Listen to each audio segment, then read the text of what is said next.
C'est le retour de l'infomédia et donc de Céline Aslo et on va souffler ensemble les 70 bougies du magazine Elle. Oui, un anniversaire que le magazine célèbre avec un numéro spécial 70 ans qui paraît dans les kiosques ce matin. Un anniversaire qui s'accompagne d'une liste de chiffres, vous allez le voir, plutôt impressionnant. 70 ans de Elle, c'est 3700 numéros, 50 000 articles, 340 000 exemplaires vendus chaque semaine. L'année 2014 a été plutôt difficile, mais ensuite les ventes se sont redressées. 70 ans de combat, bien sûr, en faveur des droits des femmes. 70 ans aussi de mode, d'horoscopes et de recettes de cuisine. Figurez-vous, depuis leur création, il y en a eu 9568. Très précisément, elles ont été comptées pas par moi, je vous avoue. Et nous sommes avec la directrice de la rédaction de Elle. Bonjour Françoise-Marie Santucci. Bonjour. Céline le disait, les combats féministes en faveur des femmes, des droits des femmes, les recettes de cuisine aussi dans le même magazine. C'est ça, Elle, c'est ce grand écart? Oui, c'était le credo de la fondatrice Hélène Lazareff qui disait qu'elle voulait fonder un magazine qui mélangeait la légèreté et le grave, le sérieux et la frivolité. Alors, on en avait bien besoin du temps de nos grands-mères à la fin de la Seconde Guerre mondiale. Et en effet, le magazine créé en 1945 a signifié tout ça pour les femmes, c'est-à-dire, oui, il faut se battre, il faut s'affirmer, il faut s'émanciper, mais en sachant, tout en gardant son foyer, parce qu'à l'époque c'était important de savoir cuisiner avec pas grand-chose, en sachant s'habiller, toutes choses qui nous paraissent aujourd'hui quand on feuillette, on sait ce qu'on a fait pour préparer ces 70 ans, quand on feuillette les numéros, les premiers numéros, il y a un côté très rétro qui peut faire sourire, mais je pense il y avait que pour quoi par exemple il y a c'est très moderne. Ans. C'était des recettes de cuisine, c'était vraiment mesdames, sachez avec un bout de tissu vous coudre une magnifique robe et voilà, mais ça nous fait sourire, mais je pense que pour les femmes de cette ère qui sortaient d'un traumatisme qui était la Seconde Guerre mondiale, qui venaient tout juste d'obtenir le droit de vote, qui date de 1944, nous n'oublions pas. Et d'ailleurs, l'un des premiers combats de Elle, ça a été en 1946, Françoise Giroud qui prend la parole dans les colonnes de Elle en disant « Mesdames, il faut aller voter ». Donc c'est important comme engagement. Donc il y avait cet engagement-là qui était très nouveau. Et à côté, il y avait en effet comment vous coudre une petite robe. Mais entre la légèreté et la gravité, est-ce que le curseur est toujours placé au même endroit aujourd'hui, 70 ans après ? Ça dépend des magazines, ça dépend des numéros. J'ai envie de vous dire qu'on peut faire des numéros finalement beaucoup plus engagés que d'autres. Ça dépend de l'humeur. L'été, on a tendance à faire des numéros plus légers parce qu'on a du temps, parce qu'on est parfois, quand on a la chance d'être en vacances au bord de l'eau et qu'on a envie de se changer les idées. Après, on peut aussi lancer des grands combats et soutenir des causes et se poser des questions quant à l'état des femmes, le droit des femmes, et les soutenir comme on l'a toujours fait. Ça, c'est toujours aussi militant, Elle, qu'il y a 70 ans? Les causes changent. C'est quoi les causes de Elle aujourd'hui pour lesquelles vous vous battez?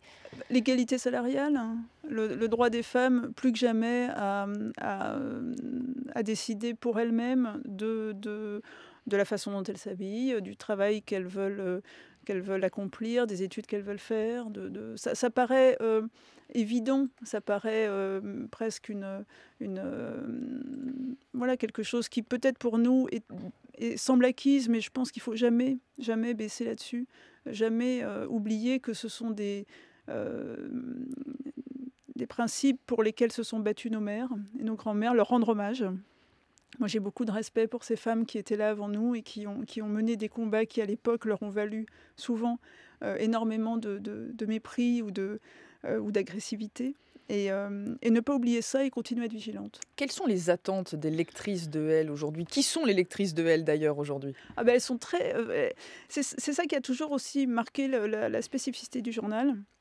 Elles sont très variées, ces lectrices, c'est-à-dire en âge. C'est-à-dire qu'elles sont à la fois, je dirais, c'est un peu comme Tintin, de 7 à 77 ans. J'aime beaucoup Tintin.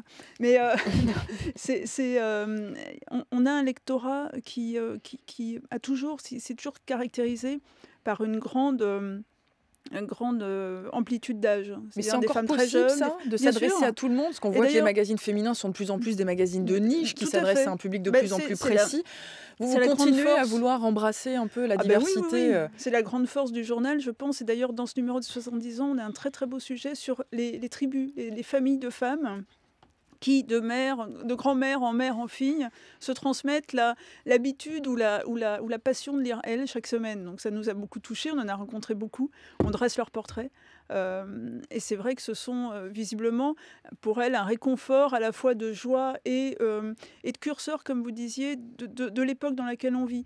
Et il y a quelques mois, j'avais aussi rencontré un père de famille, un ami d'amis, qui m'avait dit mais vous savez, moi je lis Elle, je pique Elle à ma femme toutes les semaines parce que pour moi il n'y a pas meilleur indicateur de la société française.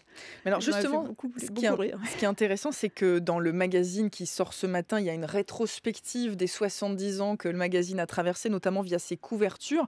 On voit que ça a beaucoup évolué sur les photos que vous affichez en une, mais est-ce que vous diriez qu'il y a des couvertures qui seraient plus possibles aujourd'hui, davantage de pudeur peut-être? Je pense à cette une avec Madonna complètement nue à la couverture du magazine en 1992. Franchement, moi j'ai envie de vous répondre, on ne s'interdit rien. Ça dépend. Si on a l'occasion de faire une très belle une, qui serait, peut-être pas avec Madonna bien sûr, mais une actrice, une femme d'aujourd'hui qui a envie d'affirmer des choses et qui imagine que de le faire ainsi, c'est la meilleure façon. Et nous, surtout, nous imaginons que c'est la meilleure façon. Pourquoi pas? Il ne faut pas se mettre de barrières, surtout pas. Vous avez beaucoup de propositions d'actrices, de mannequins qui vous disent « Tiens, moi j'aimerais bien être en couverture de Elle ». Oui, alors pas forcément nu. Pas forcément nu, non. Oui. Ça, c'est ça qui est formidable, c'est que c'est un journal, comme vous le disiez, il y a une multiplication de médias, et pas seulement de presse traditionnelle, mais aussi de réseaux sociaux et de blogs.